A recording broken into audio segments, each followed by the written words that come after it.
الحمد للہ رب العالمین والصلاة والسلام علی سید المرسلین اما بعد فاعوذ باللہ من الشیطان الرجیم بسم اللہ الرحمن الرحیم ربی شرح لی صدری ویسر لی امری واحلل عقدۃ من لسانی یفقہوا قولی اللہم صل علی محمد وعلی آل محمد۔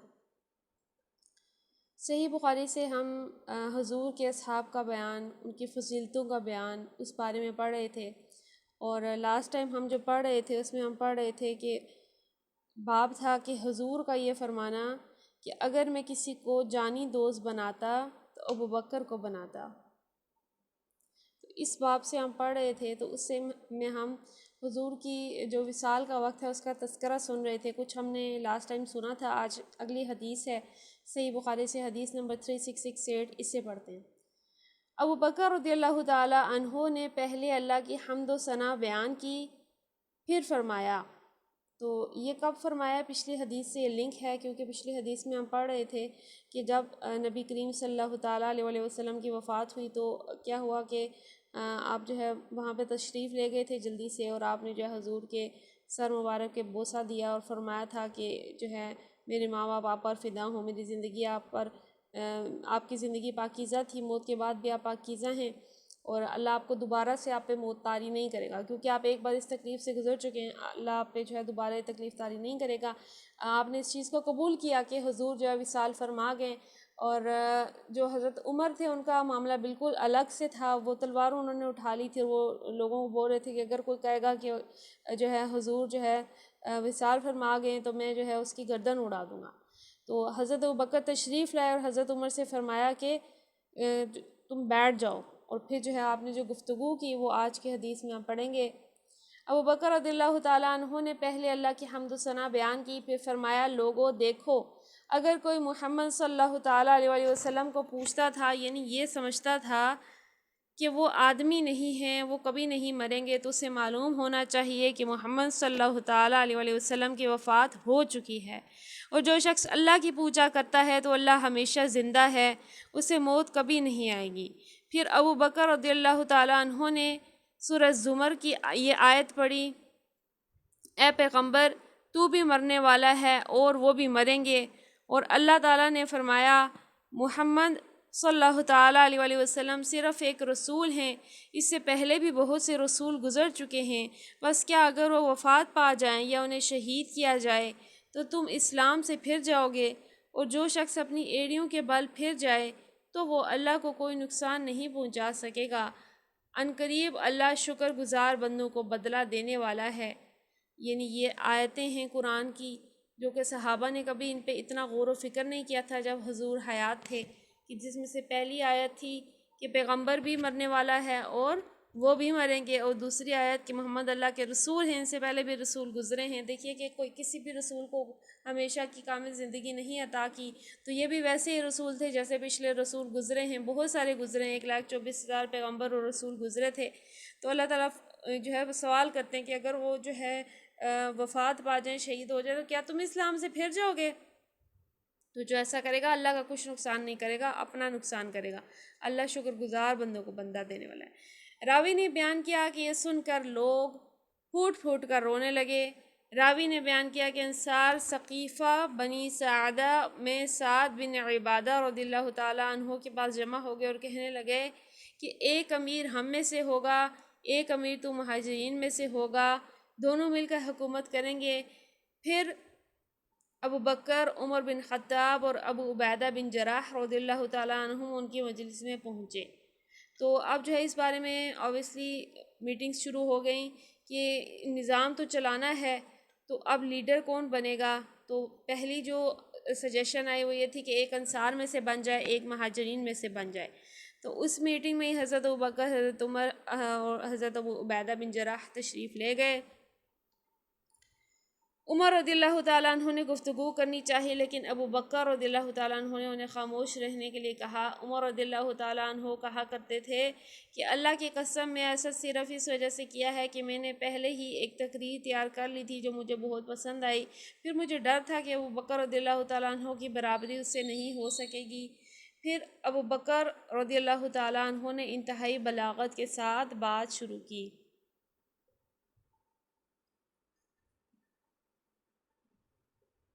انہوں نے اپنی تقریر میں فرمایا کہ ہم قریش امراء ہیں اور تم جماعت انصار وزراء ہو. اس پر حباب بن منظر رضی اللہ تعالیٰ عنہ بولے کہ نہیں، اللہ کی قسم ہم ایسا نہیں ہونے دیں گے، ایک امیر ہم میں سے ہوگا، ایک امیر تم میں سے ہوگا. ابو بکر رضی اللہ تعالیٰ عنہ نے فرمایا کہ نہیں، ہم امراء ہیں، تم وزراء ہو. وجہ یہ ہے کہ قریش کے سارے لوگ عرب میں شریف خاندان شمار کیے جاتے ہیں. ان کا ملک یعنی مکہ عرب کے بیچ میں ہے. تو اب تم کو اختیار ہے یا تو عمر رضی اللہ تعالیٰ عنہ کی بیعت کر لو یا ابو عبیدہ بن جراح کی. عمر رضی اللہ تعالیٰ عنہ نے کہا نہیں، ہم آپ کی ہی بیعت کریں گے، آپ ہمارے سردار ہیں، ہم میں سب سے بہتر ہیں، اور رسول اللہ صلی اللہ تعالیٰ علیہ وسلم کے نزدیک ہم آپ سے زیادہ محبوب ہیں، آپ ہم سب سے زیادہ محبوب ہیں. عمر رضی اللہ تعالیٰ عنہ نے ان کا ہاتھ پکڑ لیا اور ان کے ہاتھ پر بیعت کر لی. پھر سب لوگوں نے بیعت کی. اتنے میں کسی کی آواز آئی کہ سعد بن عبادہ رضی اللہ تعالیٰ عنہ کو تم لوگوں نے مار ڈالا. عمر رضی اللہ تعالیٰ عنہ نے کہا انہیں اللہ نے مار ڈالا. تو اب ظاہر اللہ کے ہاں تو لکھا تھا کہ حضرت ابو بکر جو ہیں یہی خلیفہ اول ہوں گے. تو اب دیکھیے کہ انہوں نے ڈیسیژن یہ لیا تھا کہ ایک انصار میں سے بنے گا اور ایک مہاجرین میں سے بنے گا سردار. لیکن دیکھیے ایسا ممکن نہیں ہے. اگر آپ ایک سے زیادہ لیڈر ایک ہی گروہ پہ بنا لیں تو ان کے آپس میں اختلافات ہو جائیں گے. ہاں، نیچے وزراء بنائے جا سکتے ہیں بہت سارے، لیکن اوپر سردار ایک ہی ہونا چاہیے. تو اس لیے جو ہے اس میں جو ہے حضرت بکر نے یہ سجیشن دی کہ قریش میں سے کوئی سردار بنے، کیونکہ قریش یا یہ خاندان وزراء کا ہے، یہ پہلے یہ کام کرتے رہے ہیں اور آپ میں قریش سرداروں کا یعنی خاندان رہا ہے، اور آپ لوگ جو ہے وزیر بن جائیں، مختلف یعنی کہ سلطنت کی چیزیں اس میں سے آپ کے حوالے کر دی جائیں. تو اب جو ہے پھر حضرت بکر نے ایک طرف حضرت عمر کا ہاتھ پکڑا، دوسری طرف حضرت عبیدہ بن جراح کا ہاتھ پکڑا اور پھر فرمایا ان میں سے کسی کو بھی بنا لو. تو لوگوں نے کہا نہیں، ہم آپ کے ہاتھ پہ بیعت کریں گے، اور پھر حضرت بکر کے ہاتھ پر بیعت کی گئی. اگلی حدیث پڑھتے ہیں. حضرت عائشہ رضی اللہ تعالیٰ عنہ نے بیان کیا کہ نبی کریم صلی اللہ تعالیٰ علیہ وسلم کی نظر وفات سے پہلے اٹھی اور آپ نے فرمایا اے اللہ مجھے رفیق کے اعلیٰ میں داخل کر. آپ نے یہ جملہ 3 مرتبہ فرمایا اور راوی نے پوری حدیث بیان کی. عائشہ رضی اللہ تعالیٰ عنہ نے کہا ابو بکر اور عمر رضی اللہ تعالیٰ عنہما دونوں ہی کے خطبوں میں نفع پہنچا. عمر رضی اللہ تعالیٰ عنہ نے لوگوں کو دھمکایا کیونکہ ان میں سے بعض منافقین بھی تھے، اس لیے اللہ تعالیٰ نے اس طرح غلط افواہیں پھیلانے سے ان کو باز رکھا. تو دونوں کے ہی انداز میں اپنی اپنی حکمتیں تھیں. حضرت بکر نے قبول کیا، لوگوں کو سمجھایا کہ وفات برحق ہے. حضرت عمر نے تلوار اٹھا لی تاکہ منافقین کو کوئی بھی بکواس کرنے کا موقع نہ ملے، کہ کوئی بھی کچھ بھی وہ بول سکتے تھے کہ نبی تھے تو فوت کیوں، کچھ بھی بول سکتے تھے. تو حضرت عمر نے اتنے وقت میں انہیں خاموش رکھا، اور پھر جب حضرت بکر آئے تو انہوں نے کلیئرلی قرآن سے آیتیں پڑھی کہ یہ بھی ایک رسول تھے، ان سے پہلے رسول بھی وفات پا گئے ہیں، یہ بھی وفات پا گئے. اور دوسرا ہم نے اس حدیث میں یہ پڑھا کہ حضرت عائشہ نے یہ فرمایا کہ حضور نے دعا کی تھی وفات سے کچھ دیر پہلے کہ رفیق اعلیٰ میں مجھے داخل کر. فی رفیق الاعلیٰ، یعنی یہ جو ہے رفیق اعلیٰ کون ہے؟ جو کہ اللہ تعالیٰ کے ہاں پہلے سے پہنچے مقرب بندے ہیں. اس کے رفیق اعلیٰ وہ ہیں حضرت ابراہیم ہیں، حضرت آدم ہیں، حضرت نوح ہیں، اور پھر ان کے پیروکار ہیں. یعنی جو رفیق اعلیٰ ہیں، بہترین رفیق ہیں، ان میں آپ نے پہنچنے کی دعا کی. اگلی حدیث پڑھ لیتے ہیں. اور بعد میں ابو بکر رضی اللہ تعالیٰ عنہ نے جو حق اور ہدایت کی بات تھی وہ لوگوں کو سمجھا دی، ان کو بتلا دیا، ان پر لازم تھا یعنی اسلام پر قائم رہنا. اور یہ آیت کی تلاوت کرتے ہوئے باہر آئے وما محمد الا رسول قد خلت من قبلہ الرسل، کہ محمد صلی اللہ تعالیٰ علیہ وسلم ایک رسول ہیں، ان سے پہلے بھی رسول گزر چکے ہیں. تو آپ جو ہے یہ آیت پڑھتے جاتے تھے شاکرین تک، جہاں تک بھی وہ ورڈ آتا ہے. یہ ہم بھی جب پڑھیں گے تو یہ آگے تفسیر میں آئے گی.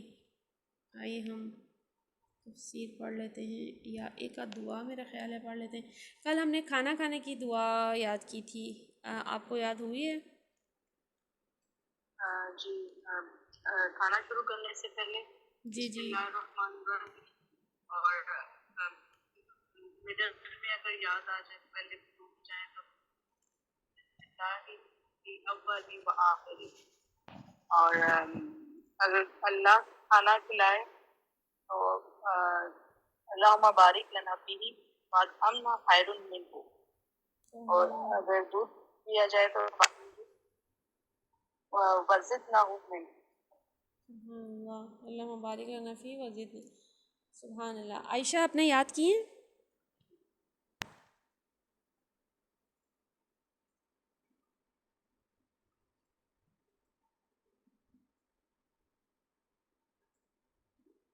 عائشہ دعا یاد ہوئی ہے آپ کو کوئی اسٹارٹنگ؟ اور آپ کی آواز نہیں آ رہی ہے ہمیں، آپ کا مائک بھی میوٹ ہے۔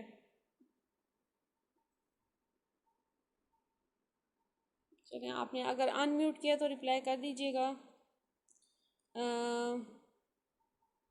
ہم سجدے کی ایک اور دعا یاد کر لیں، آپ لوگ کا کیا خیال ہے اس بارے میں؟ سجدے اور رکوع کی ایک آدھ کوئی اور دعا ہم یاد کر لیں، یہ والی دعا ہم یاد کر لیتے ہیں۔ یہ جو دعا ہے یہ سجدے میں بھی آپ پڑھ سکتے ہیں، رکوع میں بھی پڑھ سکتے ہیں، بہت ہی پیاری دعا ہے۔ ایک منٹ میں یہاں پہ بھی کھول لوں اس کو۔ رکوع کی بھی ہے، سجدے کی بھی ہے۔ دیکھیے ہم پچھلی دعائیں بھی ریوائز کر لیتے ہیں۔ ہم سبحان ربی العظیم ہم بچپن سے سنتے آئے ہیں، ہم رکوع میں پڑھتے ہیں 3 دفعہ سبحان ربی العظیم، کہ پاک ہے میرا رب عظمت والا۔ تو اس کے بعد ہم نے دعا یاد کی تھی سبحانک اللہم ربنا وبحمدک اللہم اغفر لی، پاک ہے تو اے اللہ میرے رب اپنی تعریف کے ساتھ اے اللہ مجھے معاف فرما۔ یہ تیسری دعا ہم نے یاد کی تھی سبوح قدوس رب الملائکۃ والروح، بہت ہی پاکیزہ انتہائی مقدس ہے فرشتوں اور روح جبریل امین کا رب، روح جو ہے جبریل امین کو کہتے ہیں۔ آج ہم اگلی دعا یاد کر لیتے ہیں۔ اچھا یہ جو دعائیں ہیں یہ آپ ان میں سے آپ چاہیں تو 2 پڑھیں، 3 پڑھیں، 1 پڑھیں، چاہیں تو سب پڑھیں، آپ کے اپنا ہے۔ اگر آپ اچھے طویل قیام کے ساتھ، طویل رکوع سجود کے ساتھ پڑھنا چاہتی ہیں تو آپ اویسلی ساری دعائیں پڑھ لیں گی، اور سجدے میں تو ویسے بھی آپ اور بھی بہت ساری دعائیں مانگ سکتے ہیں۔ تو اگلی دعا ہے سنن ابی داؤد سے ہے، دعا ہے سبحان ذی الجبروت والملکوت والکبریاء والعظمت۔ آسان سی دعا ہے، سبحانہ پاک ہے، ذی الجبروتی وہ بڑی قدرت والا، والملکوتی اور طاقت والا، سبحان ذی الجبروتی پاک ہے وہ بڑی قدرت و طاقت والا، جبروت کا مطلب قدرت و طاقت والا ہے، والملکوت مالک یعنی ملک سے نکلا ہے اور بہت بڑی بادشاہت والا، والکبریائی اور بڑائی والا، والعظمتی اور عظمت والا۔ سبحان ذی الجبروتی والملکوتی والکبریائی والعظمتی، سبحان ذی الجبروتی والملکوتی والکبریائی والعظمتی۔ تو آسان سے ہے، سبحانہ پاک ہے، ذی الجبروتی بڑی قدرت و طاقت والا، والملکوتی بہت بڑی بادشاہت والا، والکبریائی اور بڑائی والا، والعظمتی اور عظمت والا۔ تو یہ دعا ہے، آسان سی ہے، سجدے میں پڑھتے رہیں ایک بار تو خود ہی یاد ہو جائے گی، تو کوشش کیجیے گا یاد ہو جائے یہ دعا۔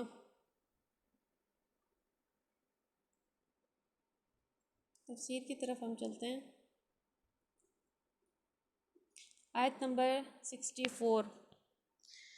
اعوذ باللہ من الشیطان الرجیم، بسم اللہ الرحمن الرحیم، قل یا اہل الکتاب تعالوا الی کلمۃ سواء بیننا وبینکم الا نعبد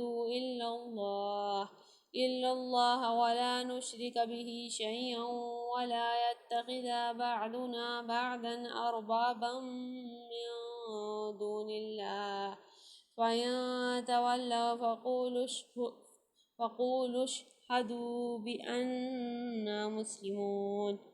قل یا اہل الکتاب، آپ کہہ دیں اے اہل کتاب، تعالوا الی کلمۃ سواء، تعالوا یعنی آؤ، الی کلمۃ سواء اس کی طرف جو کہ ایک بات برابر ہے، بیننا و بینکم ہمارے درمیان اور تمہارے درمیان، اللہ نعبد الا اللہ کہ ہم نہ عبادت کریں گے سوائے اللہ کے، ولا نشرک بہ شیئا اور نہ ہم شریک کریں گے اس کے ساتھ کچھ بھی، ولا یتخذ بعضنا بعضا اربابا اور نہ بنائے ہم میں سے کوئی کسی کو رب من دون اللہ اللہ کے سوا، فَيَتَوَلَّوْا پھر اگر وہ پھر جائیں، فَقُولُوا اشْهَدُوا تو تم کہو کہ گواہ رہو، بِأَنَّنَا مُسْلِمُونَ بِأَنَّا مُسْلِمُونَ کہ ہم مسلمان ہیں۔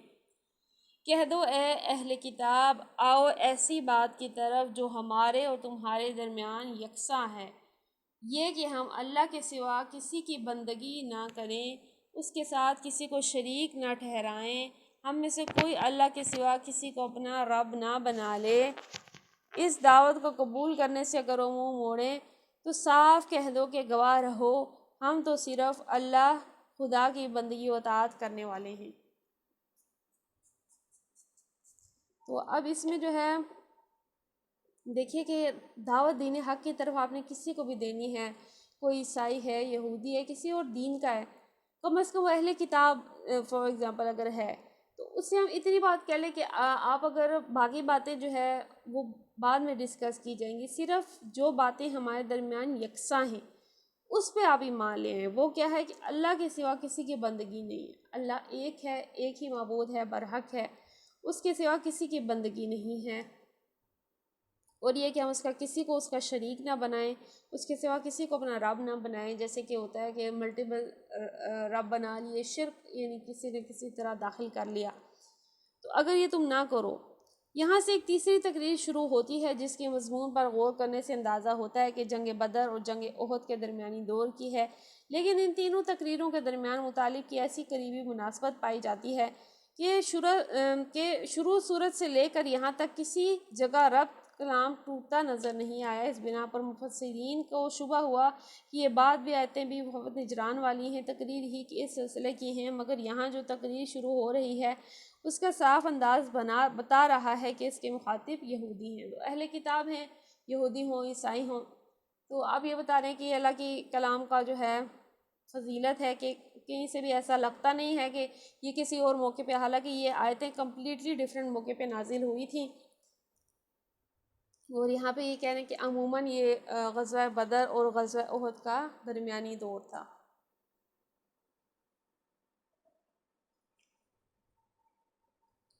تو اب جو بات ہے وہ کیا ہے؟ ایک ایسے عقیدے پر ہم سے اتفاق کر لو جس پر ہم بھی ایمان لائے ہیں اور جس کے صحیح ہونے سے تم بھی انکار نہیں کر سکتے، تمہارے اپنے انبیاء سے یہی عقیدہ منقول ہے، تمہاری اپنی کتب مقدسہ میں اس کی تعلیم موجود ہے۔ تو اب جو ہے وہ جو ہے اہل کتاب کو اس میں دیکھیے ایک بہترین دعوت ہے کہ تم کم از کم اتنی بات کی طرف آ جاؤ جتنی ہم دونوں مانتے ہیں۔ وہ کیا ہے کہ ہم اللہ کے سوا کسی کی بندگی نہ کریں، یعنی رب کو ایک مان لو، اس کے ساتھ کسی کو شریک نہ کرو اور کسی اور کو رب نہ بنا لو۔ اتنی دعوت کو قبول کر لو، یعنی اتنی دعوت جو توحید کی دعوت ہے، لا الہ الا اللہ۔ اگر کوئی لا الہ الا اللہ کہتا ہے تو وہ جو ہے حق پہ، یعنی ہم کہہ سکتے ہیں کہ یہ جو اسلام میں داخل ہو گیا ہے۔ لیکن کیا ہے کہ جو منہ موڑیں، جو قبول نہ کریں اس بات کو، غرور کریں آگے سے، تو صاف کہہ دو کہ گواہ رہو ہم تو مسلمان ہیں، ہم تو اللہ کو مانتے ہیں، اس کی اطاعت کرتے ہیں، اس کی بندگی کرتے ہیں، نہ صرف مانتے ہیں بلکہ اس کو مانتے ہیں، بلکہ اس کی بھی مانتے ہیں، یعنی اس کو ایک اللہ بھی مانتے ہیں، اور اس کی جو بتائی ہوئی بھیجی ہوئی شریعت ہے ہم اس پہ بھی چلتے ہیں، یعنی اس کی بھی باتیں جو ہیں شریعت کی ہم ان پہ بھی چلتے ہیں۔ تو عمل یہ ہوتا ہے مومن کا۔ تو ہم صرف اگر کوئی ہم فار ایگزامپل کسی کو دعوت دیں، کوئی قبول نہ کرے تو ہم نے آگے سے لڑائی نہیں ڈال دینی، ہم نے اچھی طرح سے اپنی دعوت دے کے اپنا کام کمپلیٹ کر دینا ہے۔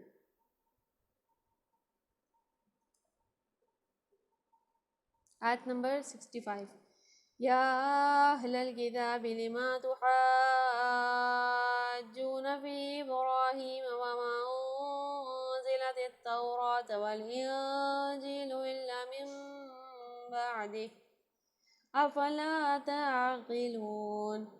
یا اہل الکتاب، اہل کتاب، لما تحاجون کیوں جھگڑتے ہو، فی ابراہیم، ابراہیم کے بارے میں، وما انزلت التوراۃ اور نہیں نازل کی گئی تورات، والانجیل اور انجیل، الا من بعد مگر اس کے بعد کہ افلا تعقلون، کیا تم عقل نہیں رکھتے؟ اہل کتاب تم ابراہیم کے بارے میں ہم سے کیوں جھگڑتے ہو؟ تورات اور انجیل تو ابراہیم کے بعد ہی نازل ہوئی ہیں، پھر کیا تم اتنی بات بھی نہیں سمجھتے؟ اب جو ہے اہل کتاب ڈفرینٹ جیسے کہ ٹاپکس لے کے آتے تھے، حضور کو چیلنج کرتے تھے، ایسی چیزیں پوچھتے تھے۔ اب حضرت ابراہیم کے بارے میں جو ہے جھگڑا تھا، تفصیل ہم اس کی آئے گی تو پڑھیں گے، تو پوچھا جا رہا ہے کہ ان کے بارے میں جھگڑا کرنے کی کیا وجہ ہے، جبکہ تورات اور انجیل تو ان کے بعد آئی ہیں، ان میں ان کی تعلیمات صاف صاف موجود ہیں۔ پھر اللہ تعالیٰ پوچھ رہا ہے کہ افلا تعقلون، کیا تم عقل نہیں رکھتے؟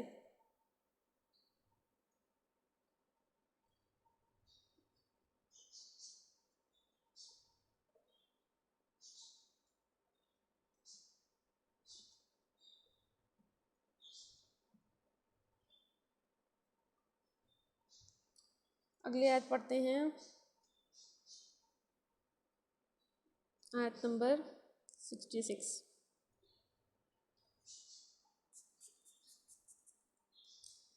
ہا انتم هؤلاء حاججتم فيما لكم به علم فلم تحاجون فيما ليس لكم به علم والله يعلم وأنتم لا تعلمون۔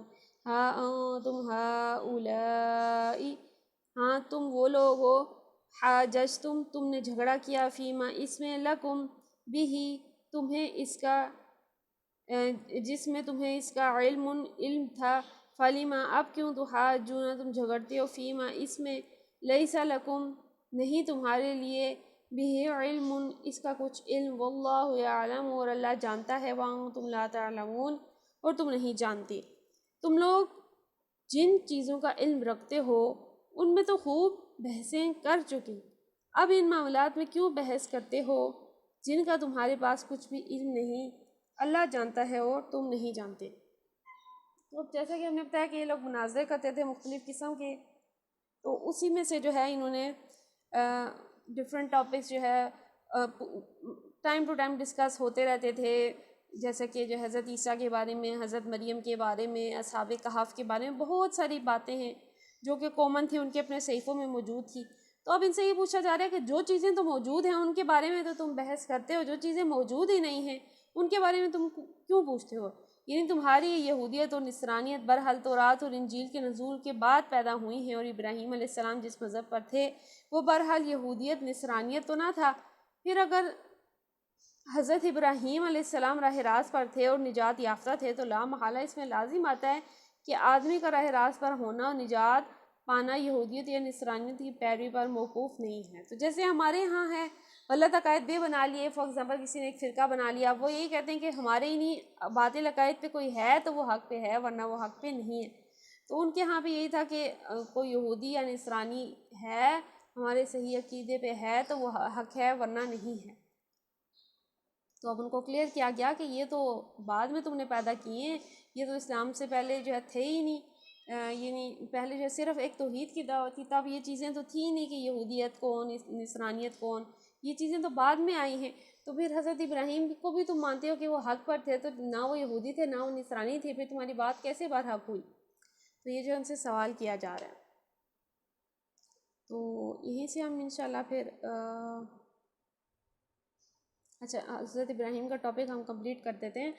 ما كان إبراهيم يهوديا ولا نصرانيا ولكن كان حنيفا مسلما وما كان من المشركين۔